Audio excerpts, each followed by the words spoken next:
ఈరోజే హనుమాన్ జయంతి.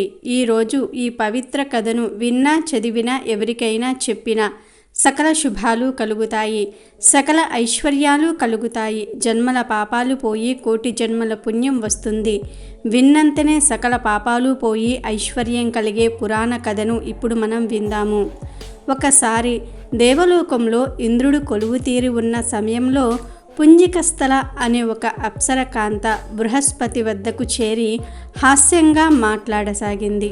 ఆమె వికారంగా నవ్వటం లాంటి ప్రవర్తన బృహస్పతికి ఆగ్రహం తెప్పించాయి. ఇక బృహస్పతి కోపంతో పుంజికస్థలతో ఇలా అన్నాడు: పెద్దల ఎడ గౌరవ భావం లేకుండా హాస్య ప్రవర్తన చేసిన నీకు ఇదే నా శాపం.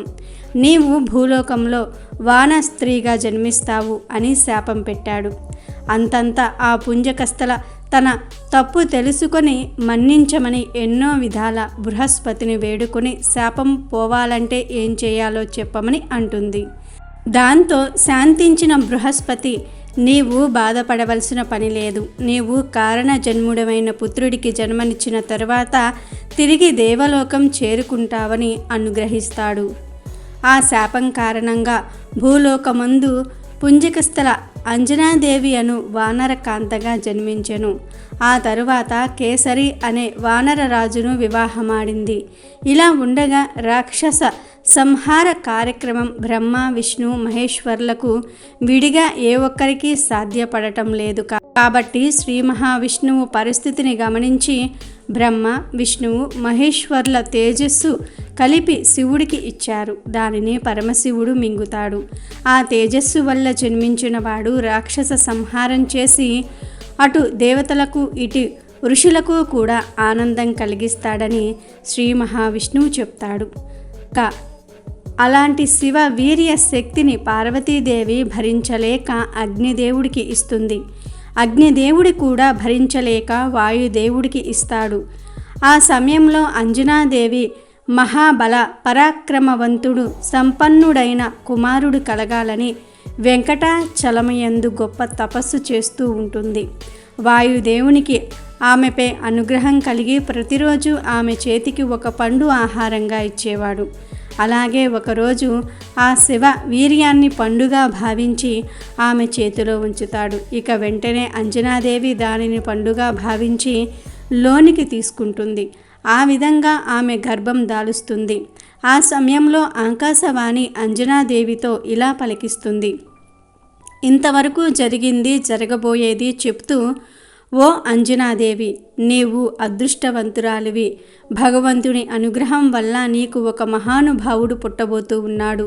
నీకు కన్యత్వ దోషం ఉండదని చెప్తుంది. ఆ విధంగా ఆంజనేయ స్వామి జన్మించారు. ఇప్పుడు మనం జరుపుకునే హనుమాన్ జయంతికి కారణం ఇదే. ఆ విధంగా జన్మదినం రోజు ప్రజలంతా కూడా పండుగగా జరుపుకుంటూ ఉన్నారు. అలా హనుమ యొక్క స్థూల శరీరం అంజనాదేవి గర్భం నుండి వచ్చింది. సూక్ష్మ శరీరం వాయు ప్రేరకం కావున వాయుపుత్రుడు అని అంటారు. కారణ శరీర శివాంశ వల్ల ఏర్పడింది. అలా అంజనాదేవి యొక్క వరప్రసాది అయిన హనుమ శుక్లపక్ష చంద్రునిలాగా దినదిన ప్రవర్ధమానంగా ఎదుగుతూ ఒకనాడు అప్పుడే ఉదయిస్తున్న సూర్యుని చూసి అది ఒక తినే పండుగ భ్రమించి దాన్ని తినడానికి ఆకాశ మార్గాన బయలుదేరాడు. అది చూసిన ఇంద్రుడు వానిపై తన వజ్రాయుధాన్ని విసురుతాడు. దాని తాకిడి వలన హనుమ ఒక కొండపై పడి ప్రాణాలు కోల్పోతాడు. అది తెలుసుకున్న వాయుదేవుడు హనుమంతుణ్ణి బ్రతికించేందుకు ఒక గుహలోనికి తీసుకుపోతాడు. దానితో ముల్లోకాల యందు గాలి స్తంభించిపోతుంది. వాయుదేవుణ్ణి వెతుక్కుంటూ బ్రహ్మాది దేవతలంతా కూడా గుహ వద్దకు చేరుకుంటారు. బ్రహ్మ వాయుదేవుణ్ణి ఓదార్చి హనుమను బ్రతికిస్తాడు. ఇక పరమేశ్వరుడు చిరంజీవిగా జీవిస్తావు అని ఆశీర్వదిస్తాడు. మిగిలిన దేవతలంతా కూడా అలా ఒక వరం ఇచ్చి దీవిస్తారు. తన పుత్ర సమానమైన హనుమ బ్రతికినందువల్ల తిరిగి లోక సంచారం చేయనారంభించాడు వాయుదేవుడు. హనుమ అంటే దవడ. అతని ఎడమ దవడకు దెబ్బ తగులుటచే ఆ బాలుడు హనుమంతుడు అన్న పేరుతో కీర్తింపబడ్డాడు. ఆ విధంగా హనుమంతుడు సర్వశక్తి సంపన్నుడై చిరంజీవిగా బ్రతికాడు. తన చిన్నారి అల్లరి చేష్టలతో ఋషులను మునులను ఆట పట్టిస్తూ ఉండేవాడు. దాంతో వారు ఆగ్రహించి, నేటి నుండి నీ శక్తి ఏమిటో నీకు తెలియకుండా ఉండుగాక, అది కూడా నీ శక్తి ఏమిటో నీకు గుర్తు చేస్తే గాని నీకు తెలియకుండా ఉండుగాక అని శపిస్తారు. ఇక అంజనాదేవి దంపతులు హనుమంతుని సూర్యుని వద్దకు విద్యా అభ్యాసంకు పంపుతారు. సూర్య భగవానుని వద్ద సమస్త విద్యలు అభ్యసిస్తూ ఏకాసంత గ్రహి అయి కొంతకాలంలోనే అన్ని విద్యలు నేర్చుకున్నాడు. అందుకు సూర్య భగవానుడు, గురు దక్షిణగా నీవు సుగ్రీవుని వాలి బారి నుండి ఎల్లవేళలా రక్షిస్తూ ఉండవలసినదిగా కోరుతాడు. అందువల్ల హనుమంతుడు సూర్య భగవానుని కోరిక మేరకు సుగ్రీవునికి ఆప్తమిత్రుడిగా మంత్రిగా ఉంటూ వివిధ సేవలు అందిస్తూ ఉంటాడు. త్రిపురాసుర సంహార సమయంలో విష్ణువు పరమశివుడికి సహాయపడ్డాడు. అందుకు ప్రతిఫలంగా రామావతారం యందు లోక రక్షణార్థమై శ్రీరామునికి సహాయపడడానికి ఆ మహాశివుడు ఆంజనేయ స్వామి అవతారం ధరించి రావణ సంహారానికి తోడ్పడ్డాడు అని పురాణాలు చెప్తూ ఉన్నాయి.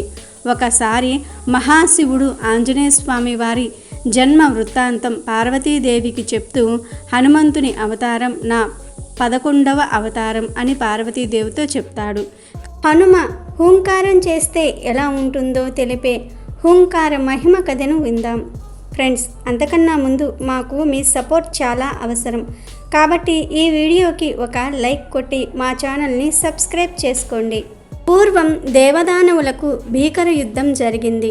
ఇరు పక్షాలలో చాలామంది మరణించారు. ఇంద్రాది దేవతలంతా భయపడి దాక్కుని అనేక చోట్ల తిరుగుతూ బ్రహ్మను వెంట పెట్టుకొని శ్రీ మహావిష్ణువు దగ్గరకు చేరి తమ బాధను విన్నవించుకున్నారు. అందరినీ తీసుకుని శ్రీహరి కైలాసం వెళ్ళాడు. పార్వతీ పరమేశ్వర దర్శనం చేసి పరిపరి విధాల స్తుతించారు. శంకరుడు పరమానందం పొంది వచ్చిన కారణం అడిగాడు.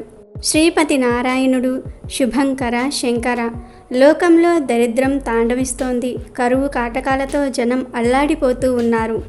మీరిచ్చిన వరాల వలన రాక్షసులు విజృంభించి అందరినీ బాధిస్తూ ఉన్నారు. యజ్ఞ యాగాదులను సాగనివ్వటం లేదు. స్త్రీలకు రక్షణ లేదు. మానవ భక్షణ, దేవాలయ ధ్వంసంతో వారి అరాచకాలు శృతిమించిపోతూ ఉన్నాయి. దేవలోకాన్ని ఆక్రమించి దేవేంద్రునితో సహా అందరినీ తరిమివేస్తే వారంతా అనుక్షణం భయంతో బ్రతుకుతూ ఉన్నారు. ఆ రాక్షసులు బారి నుండి మమ్మల్ని అందరినీ మీరే రక్షించాలి స్వామి అని ప్రార్థించారు. అప్పుడు శంకరుడు, నా వరాల వల్ల రాక్షసులు ఇంతకు తెగించారా? నేను వారిని చంపలేను, కానీ నేనే హనుమంతునిగా మారి దానవుల పాలిటి యమునిగా మారుతాను. సంహరించుట మీకు తెలుసు కదా. ఈ శత్రువులు హనుమంతుణ్ణి దూషిస్తారు. ఆ దూషణం వలన వారు తేజోవిహీనం అవుతారు. ఆ సమయంలో వానరాకారంలో ఉన్న నేను హూంకారం చేస్తాను. అదే సమయంగా భావించి మీరందరూ మీ ఆయుధాలతో వారిని ఎదుర్కోండి. రాక్షసులంతా నశిస్తారు. మీ ఆధిపత్యాలు మీకు తిరిగి లభిస్తాయి అని చెప్పి ఊరట కలిగించి, హనుమ నా అంశలో పుట్టాడు కాబట్టి హనుమ నేను వేరు కాదు. ఇప్పుడు హనుమ గంధమాదన పర్వతంపై ఉన్నాడు. వెళ్ళి హనుమను ప్రసన్నం చేసుకోండి అని వారిని పంపివేశాడు. తరువాత దేవగణమంతా కూడా గంధమాదన పర్వతం చేరి అక్కడ కొలువై ఉన్న మారుతిని స్తుతించారు. హనుమంతుడు వారి భక్తికి సంతోషపడి విషయం తెలుసుకొని రాక్షస సంహారానికి అందరితో కలిసి బయలుదేరాడు. అక్కడికి వెళ్ళిన వెంటనే దానవులు దేవతలను బాధిస్తూ హనుమను దూషిస్తూ ఆయుధాలతో హింసించటం మొదలుపెట్టారు. అది చూసిన మారుతికి కోపం విజృంభించింది. భూమి ఆకాశం దద్దరిల్లేటట్లుగా హూంకారం చేశాడు. దానితో రాక్షస గణం బలం తగ్గి నిర్వీర్యులవుతూ ఉన్నారు. అప్పుడు హనుమ 3 శిరస్సులు, 6 నేత్రాలు, వజ్రాల వంటి కోరలు, భయంకరమైన కత్తుల వంటి రోమాలు ఉన్న అతి భయంకర ఆకారంతో కనిపించాడు. రాక్షసులకు భయం కలిగి కంపించి కొందరు నేత్రాగ్ని జ్వాలలకు ఆహుతై మరికొందరు చనిపోయారు. కొందరు నేల మీద పడి తన్నుకుని చచ్చారు. మరికొంతమంది దేవతల అస్త్రశస్త్రాలకు బలయ్యారు. ఈ విధంగా సర్వ రాక్షస సంహారం జరిగింది. లోక కంటకులు నశించటంతో అందరూ హాయిగా ఊపిరి పీల్చుకున్నారు. హనుమను స్తుతించారు. అందరికీ ఆనందం కలిగింది. అప్పుడు ఆంజనేయుడు, దేవతలారా, మీరు నన్ను ఎప్పుడు ఆశ్రయించిన శరణు అడిగిన నేను మీకు సర్వ శుభాలను, బలాన్ని, శక్తిని అందిస్తాను అని చెప్పి అంతర్ధానమయ్యాడు. ఇది హూంకార మంత్ర మహిమ. వైశాఖ బహుళ దశమి పరమ పావనమైనటువంటి రోజు. ఈ రోజుకు ఒక విశిష్టత ఉంది. అది స్వామి హనుమ జన్మించినటువంటి రోజు కావటం. హనుమవతారం విశిష్టత ప్రత్యేకం. ఎందుకంటే ఆయన చిరంజీవి, భవిష్యత్ బ్రహ్మ. హనుమ యొక్క గొప్పతనం ఏంటంటే హనుమను ప్రార్థిస్తే ప్రసన్నుడవటం కన్నా హనుమకు ప్రార్థన చేస్తూ పొగిడితే ఆయన బలం ఆయనకు తెలుస్తుంది. అప్పుడు ఆయన విశేషమైన తేజస్సును పొంది తన బలం జ్ఞాపకానికి వచ్చి ఎటువంటి వ్యవహారాన్నైనా సరే నిర్వహించగలుగుతారు. సాధారణంగా దేవతలను స్తోత్రం చేస్తే ఆ దేవత మీ యందు ప్రసన్నుడవుతాడు. దేవతలకు తన శక్తి జ్ఞాపకం రావటం అన్నది ఉండదు. హనుమను ప్రార్థన చేస్తే ఉత్సాహాన్ని పొందుతారు, తన శక్తిని తాను గుర్తిస్తారు. అప్పటి వరకు తనకు ఏమీ తెలియని వారిలా కూర్చుంటారు. ఎక్కడైనా రామకథ చెప్తూ ఉంటే, రామనామము చెప్తూ ఉంటే, రామ భజన చేస్తూ ఉంటే అందరికన్నా ముందు వచ్చి అందరికన్నా ఆఖరున వెళ్ళి కన్నుల వెంట నీరు కారుస్తూ పరమ సంతోషంతో తనలో తానే రమించిపోతూ అక్కడ కూర్చుంటారు హనుమ. ఎక్కడెక్కడికి హనుమ వస్తారో అక్కడక్కడ మంగళము జరుగుతుంది. ఎవరైతే ఈ హనుమంతుడి పెళ్లి కథను వింటారో వారి కష్టాలు, బాధలు మొత్తం కూడా పోయి ఇంట్లో సకల శుభాలు కలుగుతాయి. తిరిగిలేని రాజయోగం పడుతుంది. జన్మ జన్మల పాపాలు పోయి కోటి జన్మల మహాపుణ్యం వస్తుంది. సకల శుభాలు కలుగుతాయి. ఆంజనేయుడికి పెళ్ళి అయ్యిందనే విషయం చాలామందికి తెలియదు. కాబట్టి ఈ హనుమాన్ పెళ్లి కథలను చివరి వరకు స్కిప్ చేయకుండా చూడండి. చాలా ఇంట్రెస్టింగ్గా ఉంటాయి. ఇలాంటి మరిన్ని ఆధ్యాత్మిక కథలు వినటం కోసం మా ఛానల్ను సబ్స్క్రైబ్ చేసుకోవటం మర్చిపోవద్దు. హనుమంతుడు ఎంత శక్తివంతమైన దేవుడో భక్తులకు బాగా తెలుసు. ఆయనను పూజిస్తే దుష్ట శక్తుల నుంచి విముక్తి కలుగుతుందని భక్తులు నమ్ముతారు. అయితే ఆంజనేయ స్వామి బ్రహ్మచారి అని కూడా అందరికీ తెలుసు. ఆయన అస్సలు పెళ్లి చేసుకోలేదని, జీవితాంతం బ్రహ్మచారిగానే ఉన్నాడని కొందరు అనుకుంటూ ఉంటారు. కానీ నిజానికి ఆంజనేయ స్వామికి పెళ్ళయింది. ఆయన భార్య పేరు సువర్చల. ఒకప్పుడు సూర్యదేవుడు విశ్వకర్మ కుమార్తె అయిన సంజనాదేవిని పెళ్లి ఆడతాడు. అయితే సంజాదేవికి సూర్యుని తాపమును తట్టుకొను శక్తి లేదు. కిన్నురాలైన సంజనాదేవి తన తల్లికి తన కష్టాన్ని చెప్పుకుంటుంది. కూతురి సమస్యను అర్థం చేసుకున్నదై ఆమె తల్లి విశ్వకర్మకు సంగతి విశదీకరిస్తుంది. విశ్వకర్మ సూర్యుడి ప్రకాశమును కొంత తీసివేస్తాడు. సూర్యుని నుండి బయటపడ్డ ఆ ప్రకాశము ఒక సుందరమైన కన్యగా మారుతుంది. ఆమె రూప లావణ్యములను చూసి దేవతలే భ్రాంతి చెందుతారు. సంగతేమిటో తెలుసుకోవాలని ఇంద్రుడు బ్రహ్మదేవుని వద్దకు వెళ్ళి ఆ కన్య ఎవరు అని అడుగుతాడు. ఇంద్రుడి ఉద్దేశము కనిపెట్టిన బ్రహ్మ ఆమెకు కాగలపతి శివాంశ సంభూతుడైన హనుమంతుడు తప్ప వేరే ఒకరు కారు అని చెప్తాడు. బాల హనుమంతుడు తల్లి అంజనాదేవి దగ్గర అల్లారు ముద్దుగా పెరిగి ఆమె అనుజ్ఞ మేరకు సూర్యుని దగ్గర విద్యాభ్యాసము చేస్తాడు. హనుమంతుడు సూర్య భగవానుణ్ణి గురువుగా చేసుకొని ఆయన వద్దే అనేక విద్యలను అభ్యసిస్తాడు. అయితే నవ వ్యాకరణాలు అనే విద్యను మాత్రం హనుమంతుడు నేర్చుకోలేకపోతాడు. ఎందుకంటే ఆ విద్య నేర్చుకోవాలంటే ఖచ్చితంగా వివాహం అయి ఉండాల్సిందే. దీంతో హనుమంతుడు ఏం చెయ్యాలో తెలియక అలా ఉండిపోతాడు. ఇది గమనించిన సూర్యుడు తన కుమార్తె అయిన సువర్చలను పెళ్లి చేసుకోవాలని హనుమంతుడిని కోరతాడు. అయితే బ్రహ్మచారిగా ఉండాలనుకున్న తన కోరికకు అది ఆటంకం కలిగిస్తుందని పెళ్లి చేసుకోనంటాడు హనుమ. కానీ సూర్యుడు గురు దక్షిణగా అయినా సరే సువర్చలను పెళ్లి చేసుకోమంటాడు. అందుకు కూడా హనుమ అంగీకరించడు.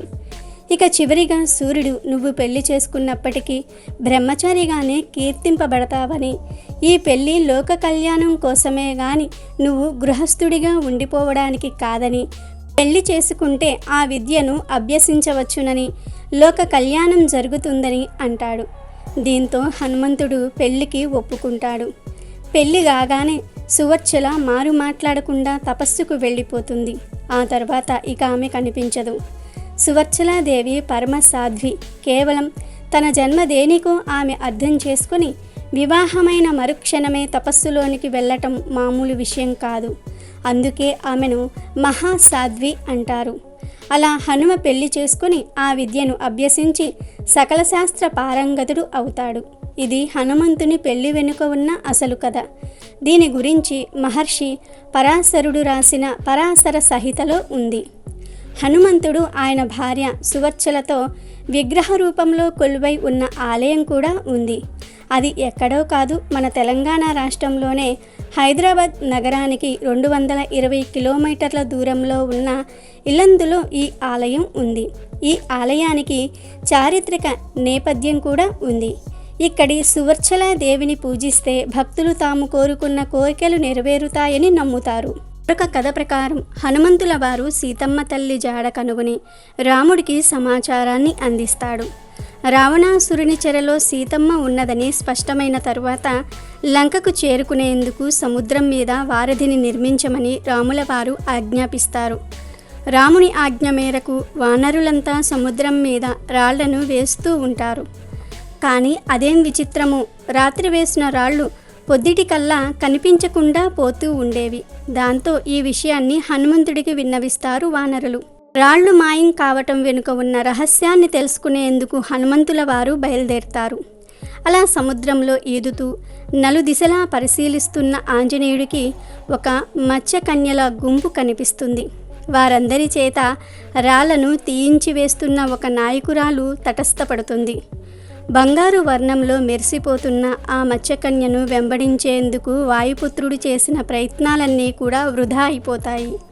కానీ నిదానంగా ఆ మత్స్యకన్య హనుమంతుణ్ణి చూసి మోహిస్తుంది. తానే హనుమంతుని దగ్గరకు చేరుకుంటుంది. తన దగ్గరికి వచ్చిన మత్స్యకన్యను చూసిన హనుమంతుడు ఆమె రాళ్లను మాయం చేయటం వెనుక ఉన్న కారణాన్ని అడుగుతాడు. తాను రావణాసురుని కుమార్తెనని, ఆయన ఆజ్ఞ మేరకు ఇలా వారధిని నిర్మించే ప్రయత్నాన్ని అడ్డుకొస్తున్నానని చెప్పుకొస్తుంది మత్స్యకన్య. కానీ తాము రావణాసురుని మీద ఎందుకు యుద్ధం చేయాలనుకుంటున్నామో హనుమంతుడు వివరించే సరికి ఆమె మనసు మారిపోతుంది.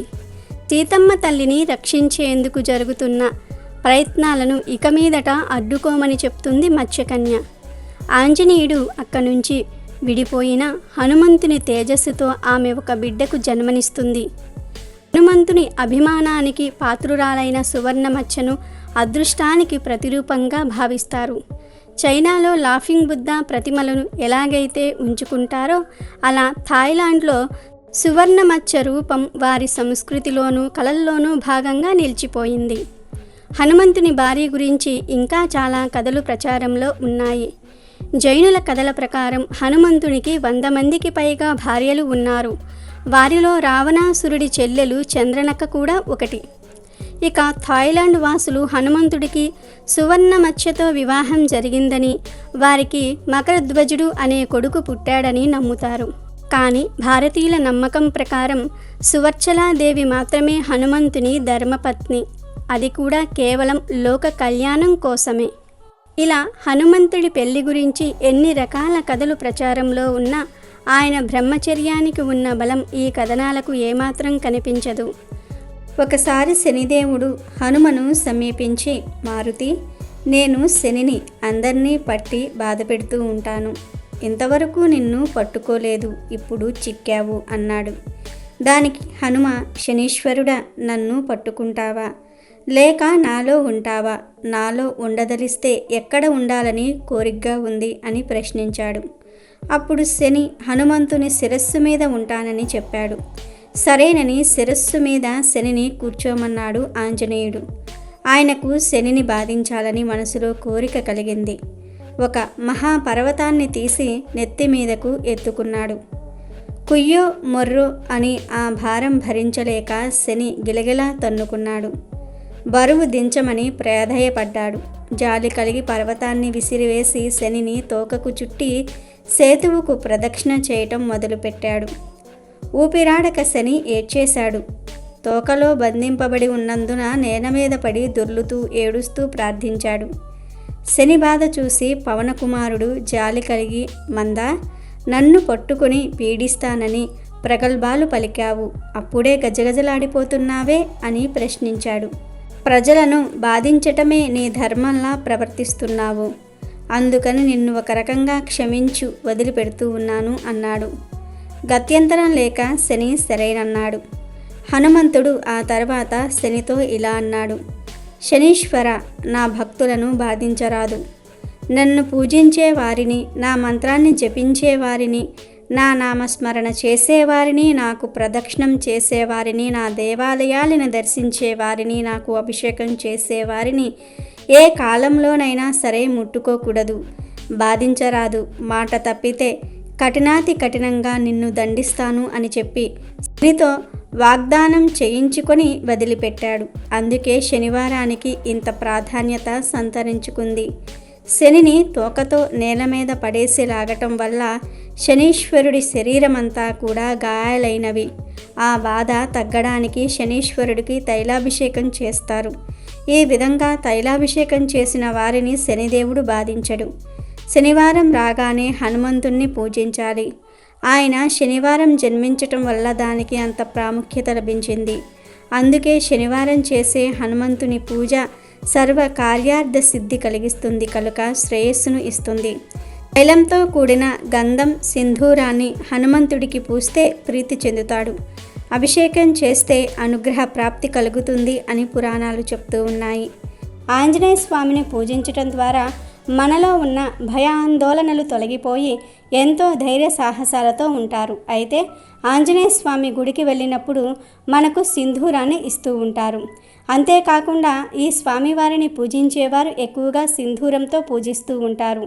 అసలు ఆంజనేయ స్వామికి సింధూరం అంటే ఎందుకంత ఇష్టమో ఒక చిన్న కథ ద్వారా మనం తెలుసుకుందాము. ఆ హనుమంతుడు శ్రీరామచంద్రుడికి పరమభక్తుడు అనే విషయం మన అందరికీ తెలిసినదే. పూర్వం వనవాసం తర్వాత అయోధ్య చేరుకున్న శ్రీరామచంద్రుల వెంట హనుమంతుడు కూడా అయోధ్యకు చేరుకుంటాడు. ఆ విధంగా అయోధ్యలో ఒకరోజు తన పనులన్నిటినీ కూడా ముగించుకొని ఎంతో ఆకలితో అంతఃపురంలోనికి ప్రవేశించి సీతమ్మ తల్లిని భోజనం వడ్డించమని అడిగాడు. అప్పుడే స్నానాది కార్యాలు పూర్తి చేసుకుని సీతాదేవి హనుమంతుణ్ణి ఉద్దేశించి, హనుమ కాసేపు ఆగు, మొదట పాపిట్లో సింధూరం పెట్టుకొని ఆ తర్వాత భోజనం వడ్డిస్తానని చెప్తారు. అప్పుడు హనుమంతుడు, అమ్మ, పాపిటలో సింధూరం ధరించటం ఎందుకమ్మా అని ప్రశ్నిస్తాడు. దీనిని నేను నీ ప్రభువు నిండి నూరెళ్ళు చల్లగా ఉండాలని పాపిట పెట్టుకుంటూ ఉంటాను. సింధూరము సౌభాగ్య వృద్ధిని కలిగిస్తుంది. దీనిని ధరించిన వారి భర్తలు చిరాయువులై వర్ధిల్లుతారు అని సీతమ్మ జవాబు చెప్పింది. సీతమ్మ మాటలు విన్న హనుమంతుని సంతోషానికి అవధులు లేకుండా పోయాయి. సీతమ్మ పాపిట వెనుక తన స్వామి శ్రేయస్సు, సంతోషం ఉన్నాయా అనుకుని మురిసిపోతాడు. వెంటనే ఆయన మనసులో ఓ ఆలోచన, ఉపాయం మెలిగింది. ఈ కాస్త సింధూరాన్ని ధరిస్తేనే స్వామివారి ఆయుష్ పెరుగుతుంది అంటే మరి ఒంటి నిండా సింధూరాన్ని ధరిస్తే తిరిగేముంటుంది అనుకుంటాడు.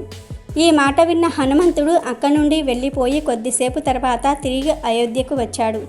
ఆయన శరీరం మొత్తం సింధూరం పూసుకొని ఉన్నాడు. ఒక్కసారిగా హనుమంతుని చూసి ఆశ్చర్యపోయిన సీత, హనుమ, ఎందుకు ఇలా శరీరమంతా సింధూరం పూసుకుని ఉన్నావని అడుగగా, అంత మారుతి వినమ్రుడై, సింధూరము ధరిస్తే స్వామికి కళ్యాణప్రదమై ఉంటుందని నీవే అన్నావు కదా అమ్మా. నా ప్రభువు ఎల్లప్పుడూ కళ్యాణప్రదంగా ఉండాలని నేను సింధూరము పూసుకున్నానని సమాధానం ఇచ్చాడు. హనుమంతుని సమాధానం విన్న సీత ఆనంద పరవశ నేత్రాలతో అతని ప్రభు భక్తికి సంతోషంతో హృదయపూర్వకంగా ఆశీర్వదించింది. ఆంజనేయుని ప్రభుభక్తికి ఇది నిలువెత్తు నిదర్శనం అనుకుంది. విషయం తెలుసుకున్న రాముడు హనుమంతునికి తన మనసులో తన పట్ల ఉన్న ఆరాధనను గమనించిన రాముని సంతోషానికి అవధులు లేకుండా పోయాయి. హనుమ, నువ్వు నా భక్తులందరికీ కూడా మరొక్కసారి ఆదర్శంగా నిలిచావు. శ్రీరామచంద్రమూర్తి భక్తికి నువ్వు ఉదాహరణ. ఇక నుండి నిన్ను ఎవరైతే సింధూరంతో పూజిస్తారో వారిని కష్టాల నుండి నేను కాపాడుతాను అని చెప్తాడు. అప్పట్నుంచి ఆంజనేయ స్వామి వారికి సింధూరం అంటే ఎంతో ప్రీతికరమైనదని భావించి పూజలు చేస్తారు. అప్పటి నుండి ఆంజనేయుడికి సింధూరం అంటే చాలా ఇష్టం అని పురాణాలు కూడా చెప్తూ ఉన్నాయి. హనుమన్ జయంతి రోజు హనుమంతుణ్ణి భక్తి శ్రద్ధలతో పూజించి ఈ కథలను వింటే హనుమంతుడు మిమ్మల్ని అనుగ్రహిస్తాడు. మీకు ఉన్న సమస్యలను తొలగిస్తారు. ఎవరైతే ఈ కథలను హనుమన్ జయంతి రోజు ధ్యాస పెట్టి వింటారో వారు 1 గంటలో శుభవార్తను వింటారు. మరి ప్రతి ఒక్కరూ హనుమన్ జయంతి రోజు రాత్రి 12 లోపు ఈ కథలను విని శుభ ఫలితాలను పొందండి. Thank you for watching our video. Please do subscribe and like the video.